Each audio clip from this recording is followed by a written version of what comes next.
पवारांनी सुप्रिया सुळेंना भगिनी म्हणणं टाळलेलं आहे। फक्त पंकजा मुंडेंचा भगिनी म्हणून उल्लेख केलेला आहे। सुप्रिया सुळेंचा उल्लेख फक्त खासदार असा केलेला आहे। त्यामुळे एक नवी चर्चा या निमित्तानं सुरू झालेली आहे। या दोन बहीण भावांचं नातं आपल्या सगळ्यांना माहिती आहे, पण गेल्या काही दिवसात या दोन बहीण भावांमध्ये एक प्रकारची कटुता आलेली आहे आणि ही राजकीय कटुता होती, पण कौटुंबिक दृष्ट्या आपण एक असल्याचं वारंवार दोन्ही बाजूंनी सांगितलं जात होतं।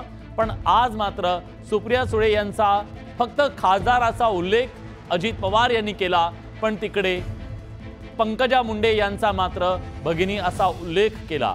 त्यामुळे निश्चितपणे एक प्रकारची चर्चा सुरू झाली।